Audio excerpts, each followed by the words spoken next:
I saw Avengers Infinity War last night, and I haven't been able to stop thinking about it since. I will do a brief non-spoilery section, and I will tell you when I will be going into the movie spoilers. So Avengers Infinity War was excellent. We just jumped right into things right off the bat. It kind of reminded me of Deathly Hallows Part 2 in that respect. The villain was fantastic. Everything's a spoiler, so I can't tell you anything else. This movie is an A+ from me. I am going to see it again as soon as I possibly can, because there's so much more to see and so much more to analyze, and I love this shit. That's it for the non-spoilery section. If you have not watched the film, please leave, go watch it, come back, and then we can discuss together, and it'll be fantastic. Go ahead, bye-bye if you haven't seen it. Bye-bye. We're getting into spoilers.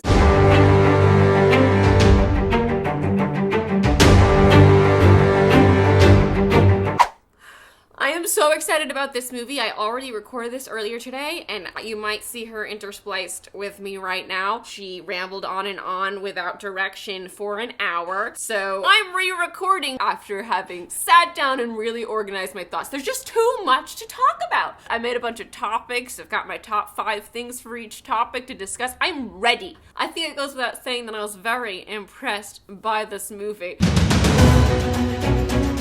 First, Vision. Now, I don't know about you, but I've never felt much for Vision. They made him in a laboratory refrigerator coffin. He came out and he was all powerful. He reminded me of Superman, who I've never liked because he's just like this all-powerful super being. He just doesn't seem vulnerable ever. And that's what I pictured Vision as when he came out in Ultron. And then like 10 minutes into this movie, I'm feeling for Vision. The way they set him up was brilliant. I immediately felt for him. I felt for Scarlet Witch. They humanized him in such a short period of time, which is really impressive. My view of him did a 180 in like 5-minute scene. And then he got struck by one of Thanos' children, and he was down for the count. He needed Scarlet Witch. I never pictured Vision needing help. God, Scarlet Witch kicked ass in this movie. She kicked so much ass, and I was so there for it. Now, don't get me wrong. It did still piss me off that we didn't just kill Vision. I know we shouldn't have to trade a life for, I loved the stuff between him and Cap and the discussion about sacrifice and choice. They just explored so many great philosophical pathways. But after that discussion, they're like, yeah, you're right. We gotta find a way. I'm just sitting there like, are you fucking kidding me right now?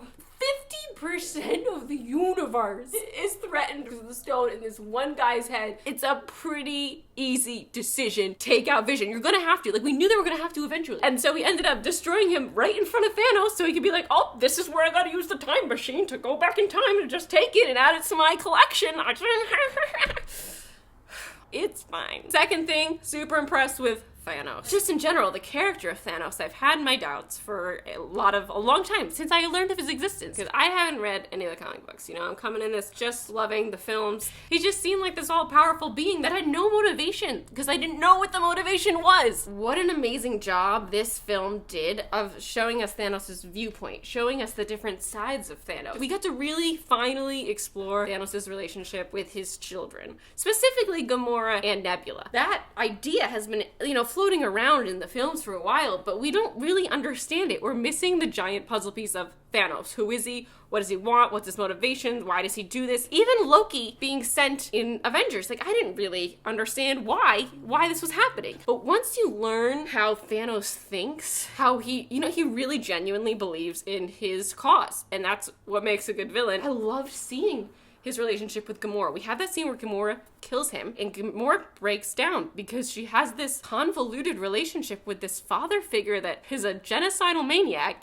but he still took her in. He still trained her. He still treated her in certain ways like a daughter. That scene where she starts crying really got to me. And then, he got to Thanos. He wanted her to feel shitty about it. And seeing her feel shitty about it moved him. And you start to see that, wow, this guy cares about Gamora, because he wouldn't have reacted like that if he didn't care. He wouldn't have reacted so curiously when Star-Lord came out with his gun. He could have killed him right there. But he's like, oh, the boyfriend, he's curious. Like, he wants to know about Gamora's life because he loves her. That scene where he has to kill Gamora for the Soul Stone, and Gamora started going off like, you don't love anyone, and bada-bada-bada-bada, kind of giving him a speech that Harry or Dumbledore would give to Voldemort. I'm standing there like, Gamora, he loves you, babe. Run. Just fucking run.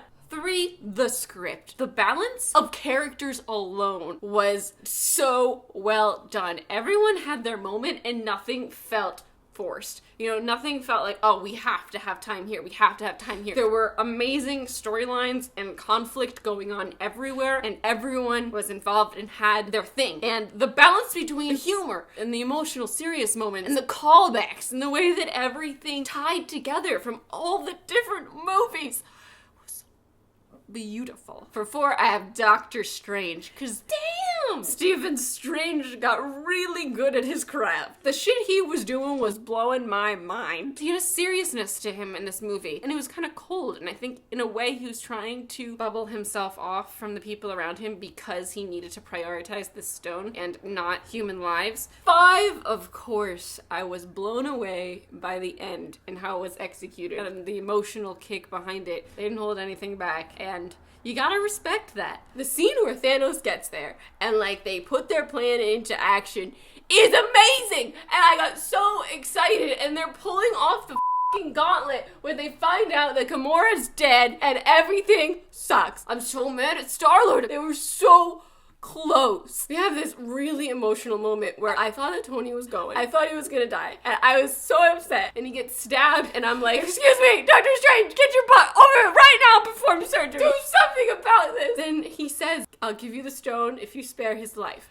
Which just, after what he said in the beginning, blows you back a few feet. He rewinds time so that he can take the vision stone, snaps and disappears. And in that moment, like, I didn't even realize he snapped. I didn't, like, see it happen. A couple seconds later, we turn and Bucky's just disappearing. Like, just confettiing into nothing. And for a second, like, honestly, I thought he was beamed up. I thought they were doing something like from Avengers when Loki recruited some of the Avengers and like mind controlled them, and I thought he was beamed out of there. And I was so confused. And they just did it so well. Like, they started with someone we don't really care about. Bucky just came back into the fray and it's like, hey, bye. You start to get it as more people disappear, that they're not being beamed up. But then Black Panther just disappeared.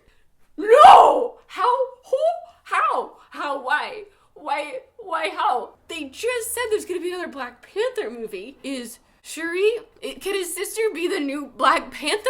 Can Michonne be the new Black Panther? Or because Michael B. Jordan destroyed all the special flowers, can no one take the this sucks. The Ant Lady disappears. And then Drax disappears. And then Chris Pratt disappears into dust. They all have like the Voldemort death. I'm upset, but I am not crying until Peter starts to talk to Mr. Stark and says he doesn't feel very well. He says that he doesn't want to go. Tony pushes him down to the ground, so like trying to hold him there, and he can't stop it. Peter just disappears, and I'm very, very upset about it. And that line, I don't want to go, it just reminded me of David Tennant when he was the doctor and he was dying and he was like, I don't want to go, and it cut me. And then Doctor Strange fucking goes. Like, nobody's left. And it's just Tony on this planet in the middle of fucking space alone. Everything sucks. Oh my god, Nebula's still there. Nebula! Whoa. Nebula is left on the planet with Tony. Ooh, I didn't even think about it. I forgot she's there. Is Nebula gonna be an Avenger? The best character entrances. The first, Steve Rogers and crew. What an amazing scene. The train goes by and there's a shadow and the music, and it was just so good. Right before everything really, really goes to shit, Thanos gets in a fight with Cap. And we have this moment where like Thanos can't overpower Cap and he's surprised, and I'm like, holy shit. We had that other moment where Cap almost moved Thor's hammer. Cap is crazy strong. The next one I have down is the Guardians entrance. Bruce picks up the cell phone, and as he's doing that, we hear music coming in, and then we switch to the Guardians, and they're lip singing. I went from being like, to laughing again, and smiling, and feeling all the joy. And then 3 is when Thor beams down with his new axe right into Wakanda. Whoa, that was amazing. Like, it was just on a new level, and I love Bruce Banner's like, you guys are screwed now. Next my 5 favorite character arcs, I'm going with Loki. I was aghast when Thanos threw Loki at Thor's feet. I was aghast when Loki like took that knife and even tried to kill Thanos with it. I was like, Loki, what you doing? Just lie low for half a second. Just get through this and you and Thor can figure something out. Nope. He had to die with honor. And I'm so proud. I'm so proud of the arc that Loki has gone through. He died basically defending his brother. Next, we've got Gamora. Damn, it was so nice learning more about Gamora's background and seeing all this emotion from her just really hits you in the chest. Nebula, of course, she's had an amazing emotional arc and I can't wait to see what she does next. Hulk is going through a tough time right now. He's never been pummeled like he got pummeled by Thanos. That traumatized him because there was nothing he could do. He's never been in a position where he's so helpless. And it makes this whole situation with Bruce Banner so much more interesting. And then 5, we got Tony Stark. Now, I've sorted the Avengers, and I had originally thought of Tony, you know, he was a Ravenclaw or Slytherin, but I was leaning more towards Slytherin. After this movie, no, he's definitely a Ravenclaw. Tony Stark is in my house, and I am so proud to share that. Watching him become this paternal figure to Spider-Man and tell Pepper that he wants kids. I love when Doctor Strange is like, who is he to you? Your ward? He's taken Spider-Man seriously under his wing. It makes the end even more devastating. Best joke category. This was really, really hard, and I definitely forgot a million jokes, but I put down my 5 favorites because I had to talk about some of them. The first is the Squidward joke right in the beginning with Iron Man. What a beautiful reference. Wow.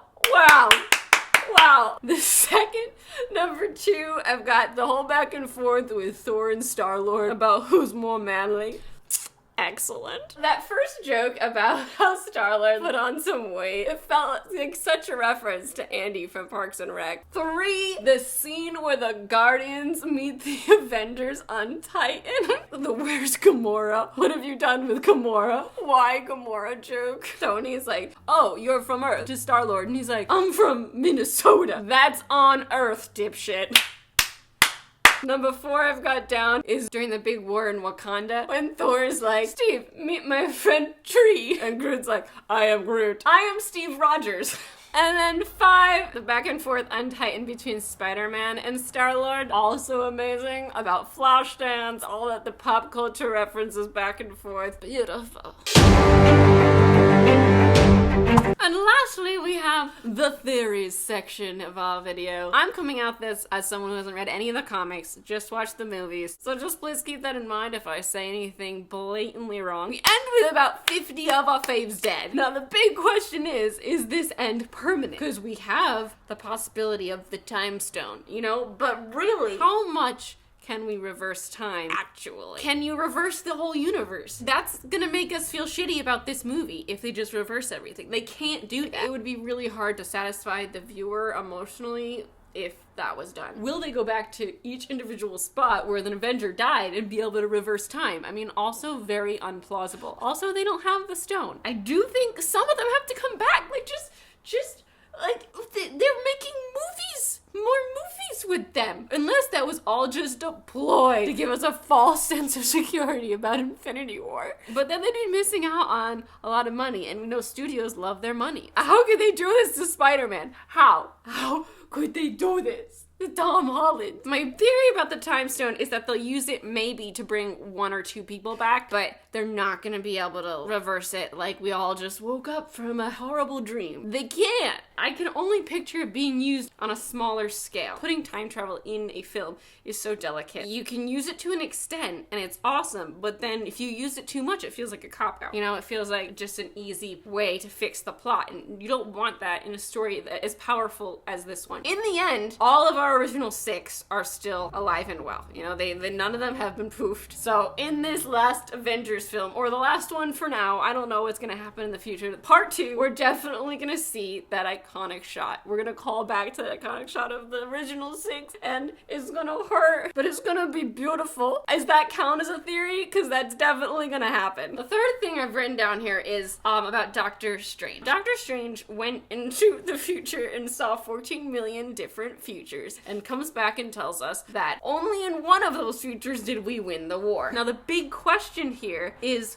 Why did Doctor Strange give up the stone? He said this is the only way. He gives up the time stone to Thanos to save Tony's life. This has to mean that Tony is essential to saving the universe. Something he does, something that he comes up with has to be pivotal in winning the war. And also, Tony hasn't gotten to kiss and make up with Cap yet. That has to happen. The only way must mean that he needed to give up the stone to Thanos. This had to play out, and Tony had to be alive for it. Especially since so many other people have poofed out. Especially since Doctor Strange poofed out. Question is, what will Tony do? This brings us to the Soul Stone. I still can't believe that Spider-Man is gone. When they said Spider-Man will return at the end of Homecoming, I was like, Spider-Man 2, baby, I want it right now. Meanwhile, they might have just been referring to this, just going into space and then poofing away.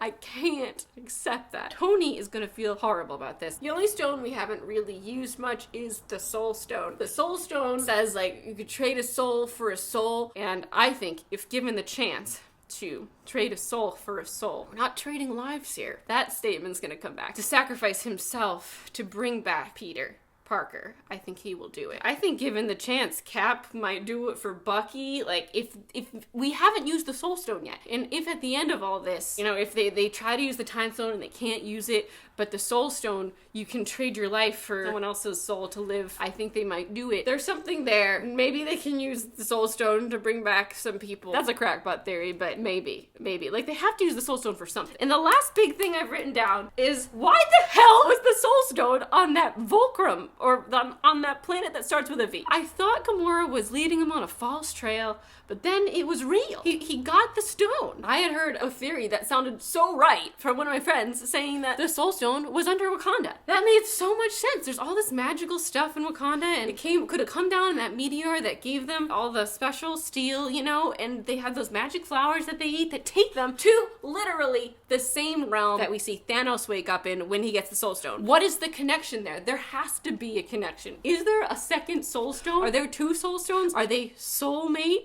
stones? There's something there that we're missing. Maybe there is another Soul Stone. Maybe there's another stone underneath Wakanda that we don't know about, that they didn't factor in. Like the last Horcrux, you know, like Harry's the last Horcrux. There's another stone that we didn't know existed, that we weren't counting on, that's under there that they can use to do something about something. Like, there has to be a connection.